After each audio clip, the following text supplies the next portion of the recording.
So in the 80s, it was Eugene Stormer who was first kind of talking about this, and so the question became, it was kind of instigating a consciousness, a shift in consciousness in a way, where we are now having to kind of understand our own impact within the world around us, and to not just sort of reject it immediately or try to fix it, but to try and address how we fit ourselves within it as a species, but then also how we can sort of interact with it. So the kind of interesting thing to note about the Anthropocene is that prior to that, the period, the epoch was the Holocene, which is the sixth extinction. So that marked by the extinction of more and more species that we are known about.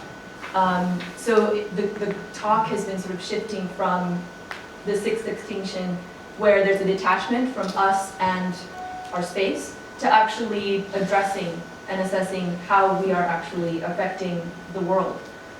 So here we have some really amazing images.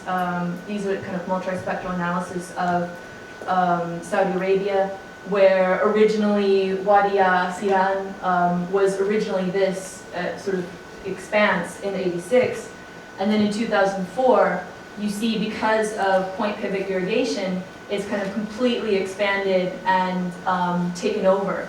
And so this has a kind of series of domino effects upon the landscape, where you start to talk about sort of the effect of greenhouses, also the subjectification of people within this kind of massive production.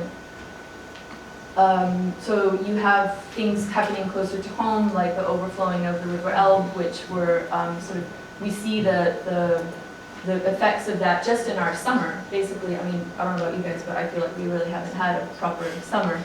So, and also things that occur kind of out of sight, out of mind, very far away. So this is, again, another multispectral analysis of the Bayan Obo mine in China, which is a rare earth mineral mine.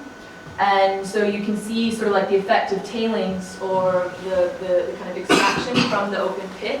But then also you can see how the kind of waste, you know, obviously this produces massive levels of waste, but the waste is also creating its own form of trauma into the landscape. So effectively, these are reshifting our notion about the earth, about space, about possible, you know, kind of what we build, what we decide not to build, and then how we begin to define those, to not necessarily avoid this, but to kind of, again, try to kind of begin to establish a schism where we're breaking with these like preconceived norms about what landscape is, what our environment could be or is, to kind of embrace it with a far more affirmative sort of, I suppose, movement. Now, I'm finally going to talk a little bit about how we work, because you'll sort of notice we haven't actually given you an outline for the whole year, or a brief other than a place. It comes from how, I guess, we've developed teaching over the years. Next year you'll be out of here and on your own.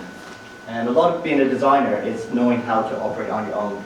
So a lot of what the emphasis of the unit is how do you develop your own project, but also what techniques can we give you, because inevitably you encounter obstacles as a designer, dead ends.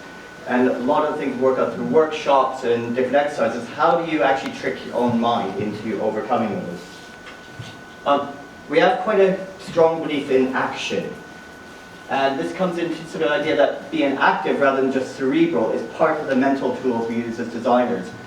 That means, in a way, we believe the hands have a separate intelligence, or maybe a parallel intelligence to the brain. And it's quite often through making, be it models, drawing, and actually exploring, having accidents, that design discoveries happen.